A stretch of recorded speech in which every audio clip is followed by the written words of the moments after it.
Artists have lots of energy and there's lots of growth, and especially in a place like Jersey City that's been growing so dramatically.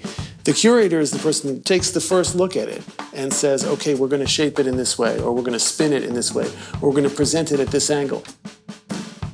Curator, to me, is culture translator.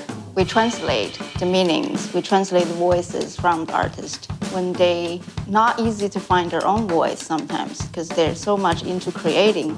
We sometimes come at it from radically different perspectives, but we arrive at very similar conclusions about what's important for the community.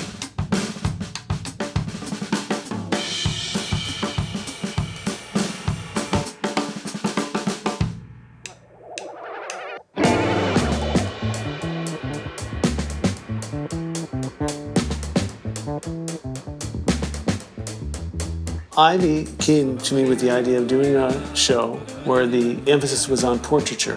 And she was talking about the way that the modern subject has splintered in the era of social media and selfies and the way that we don't really even know what we look like. These days, we mostly do not even know who we are. We have this identity crisis. We're buried into the social media. I want to organize an exhibition about portraiture that challenge the traditional concept of representation. I want to do more about interpretation of who we are today. If you really want to know an artist down to her creative soul, you need to make a studio visit. Studio Visit provides an immersive experience of an artist's vision that you can't get anywhere else. No wonder then that the open studio events like the ones at Mana Contemporary, a huge bustling complex with 6 floors of artist studios, are the most anticipated dates on the Jersey City cultural calendar. It's a beautiful exhibition, and it also tells me so much about Cheryl. I feel like I've learned a lot about her and the way that she sees the world. This is the most Cheryl intense experience that I've ever had. Are you gonna stay here? I'm gonna stay here. I'm gonna take this in a little bit, and you're gonna go upstairs? Yeah, I'm gonna see Kodak. Okay. I'll see you around, yes. I see you around. I'll see you around. Okay.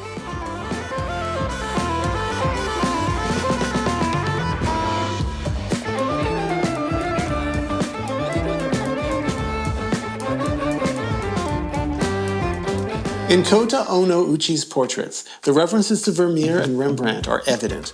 They're there in the way he represents light, his attraction to shadows and partial occlusion, and in the haunted looks on his subjects' faces. The clothing, colors, and attitudes of his sitters suggest that they're modern people. By connecting new works to a very old tradition, Ono Uchi makes a case for the persistent relevance of portraiture and its uncanny ability to bring to life people you've never met and never will. Good morning. Good morning. おはようございます。おはよう、多田さん。How are See you? you. Good to see you. Thank you for coming. Of course. Are you ready for today's open studio? Yeah. I'm just still mixing the yellow ochre that I need. Here. This is the painting that I made for you. Yeah, please check inside. Yeah. Nobody really mixing the pen themselves. Yeah. Why you want to go through this much? If you make your own, we have like around 3,000 colors that you can choose from. That's what I like about it.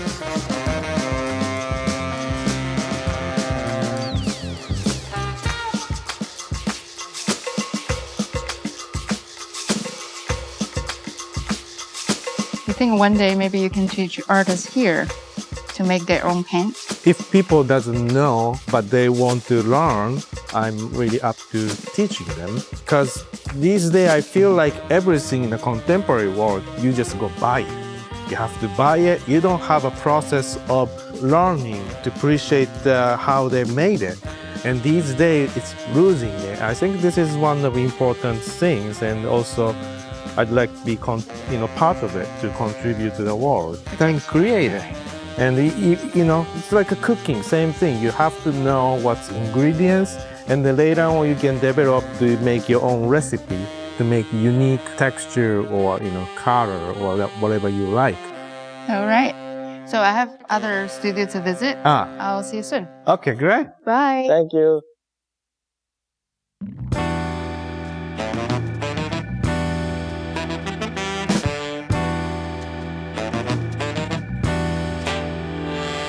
Sarah Mueller's paintings take a moment to come into focus.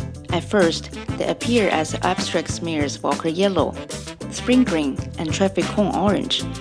But look closer, they are actually figures captured in public settings, communicating confidence, fragility, and discomfort through body language. Each piece holds a turbulent emotional core that deepens the longer you look.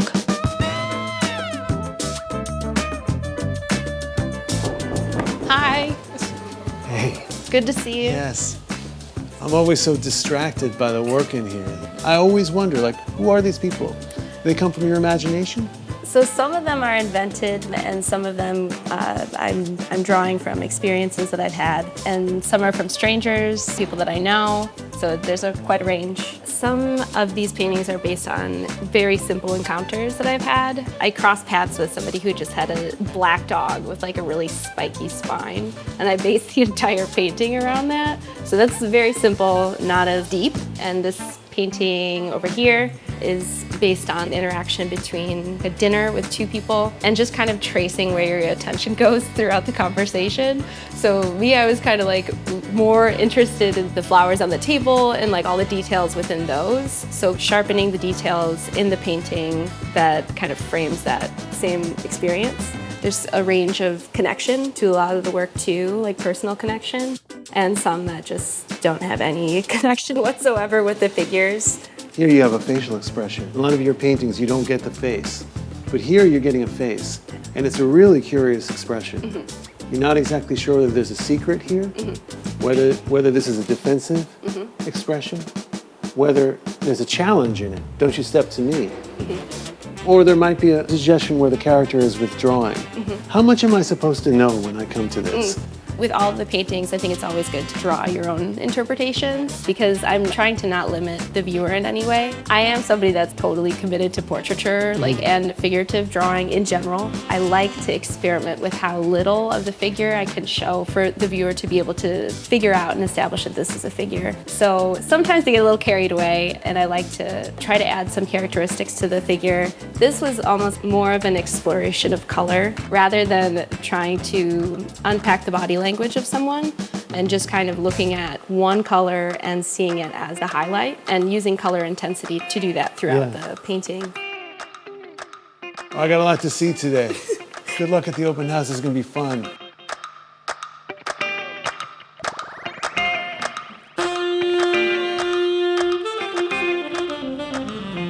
Hi, Shimona. Oh, hey guys, what's up? How are you? Good to see you. How are you? Hey, Tris. Shimona. How are ya? I missed your last open house. Oh, you know what? There'll be others, I think in 2 weeks. Come by again. We're having another one. I remember you were telling me when you first started doing this that you were hoping that the artists would start working together and there'd be collaboration. That was my hope, and things like that sort of happen organically, and I think that a lot of people are friends now and working on side projects throughout the area. So you've been having work up at the ANCO. Yes, go check it out. It's right over there. It's very cool. There's a lot of art from people in the building all throughout the walls. There's about 20 artists that have their paintings and lighting objects and things like that. So it's like a nice collaboration between the two places. That's so cool. Yes. Well, we're going to see Ben Fine. We're going to interview him today. Oh. And we'll see you around town. Nice. For sure. Nice to see you. Great to see you. Later. Bye. Yeah. Take care. Ben Fine is one of the town's best-loved portraitists because of his execution, but also because of his honesty. He paints psychologically revealing pictures of people that foreground their personalities, quirks and all. Fine puts many of his sitters in an armchair, pink, cushy, enveloping, rescued from Goodwill, a suitable resting place for urban iconoclasts and prickly customers of all kinds.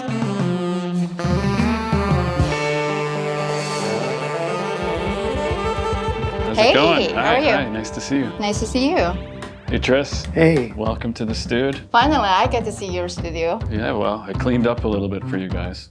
You've been working on the Pink Armchair series for a long time. There's so much specific details in each of these paintings that just jump out at you. For instance, I noticed that the wine in this painting is sparkly, and it calls the eye's attention to that in the same way that the glint of the gold in the ring and one of the thumb.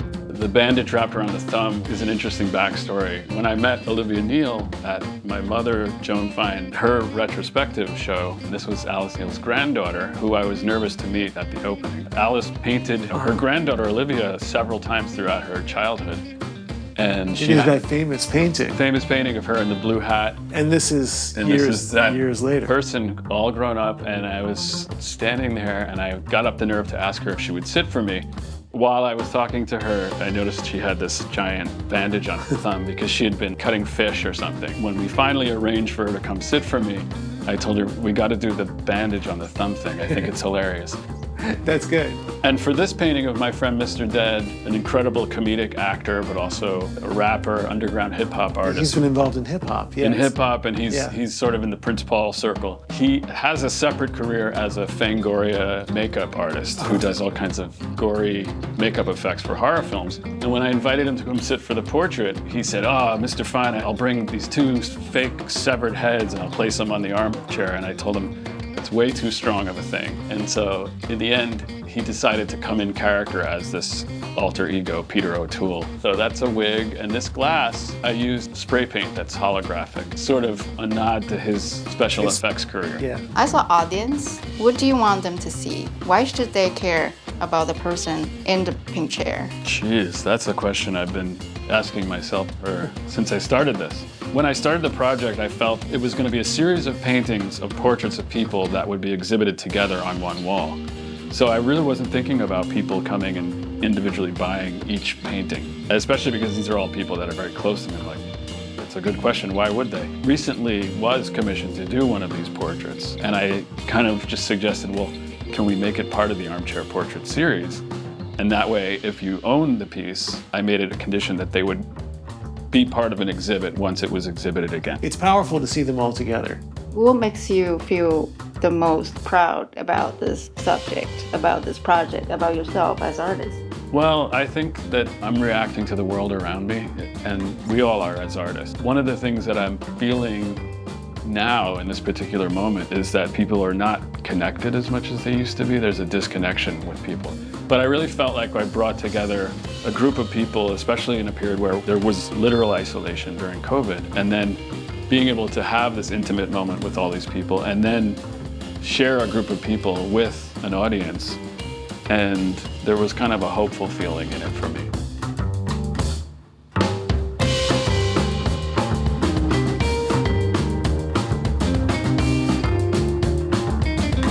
Well, thank you so much. Thank you so much for your time. Thank you for coming. Thank you, as All always, right, for Tris, opening your great studio. to see you again. Yeah. Good handshake, very strong, very I'm strong. working on it. We ask different questions because we're coming from different directions. I do have to know who the artist is. I do have to know where this artist is hitting, where they want to see the artwork to be displayed, what kind of place, what kind of audience. Can we do more than that?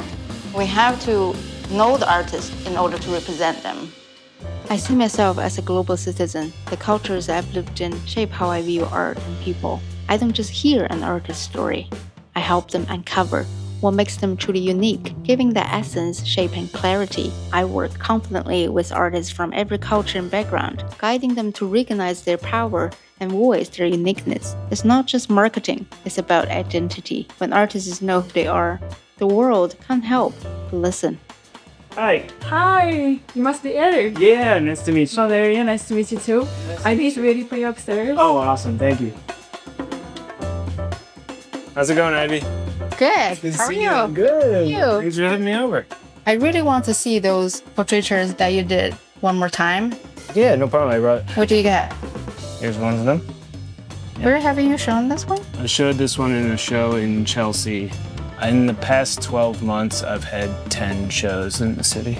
That's so impressive. Thank you. Yeah, I'm tired. I've been going nonstop for like 6 months. So how do you normally describe your style? My aim is to create art that no two people will see the same and that no one single person can see the same way twice. If you look, there's just 100 different faces that are all interwoven and they have different emotions. Whatever comes to the forefront is usually a projection. It's the individual that connects the pathway.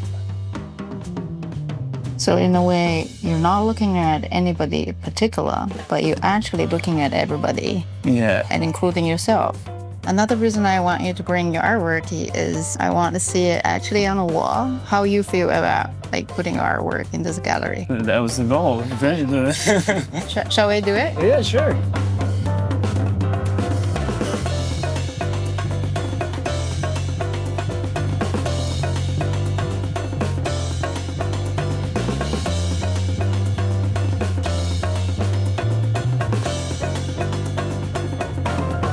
Now we really have to talk about this exhibition.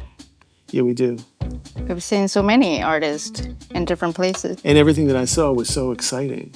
Sarah's work was mysterious. It was scary in some places. It made me feel like I was in a room full of ghosts. Sometimes it made me feel like it was people that I knew. And then there's Ben's. Ben is so honest about what he's doing. He captures people in all their dimensions. He captures the texture of their skin, their age, the clothes that they're wearing. I'm so moved by what I've seen. And you saw really cool stuff too. Yeah, I went to see Kota, and I was impressed about his dedication to present his understanding of the traditional method of making oil painting into a modern artwork. And also Eric, he brought me a couple of paintings. I can see how hard he's working on his career, how much he's trying to tell people what he's been doing and what he wants to do in the future as an artist. You know, you remember a couple years ago in galleries, you could not find a picture of a human being. At the height of the lockdown period, it was all landscape, it was all abstraction. Now the human beings are coming back, but they're coming back with marks of trauma on them. You can see that something's gone wrong. This time, I want to challenge the traditional understanding about portraiture show. I don't want them to represent identity. I want interpreter people's identity. The question is, who are we going to include?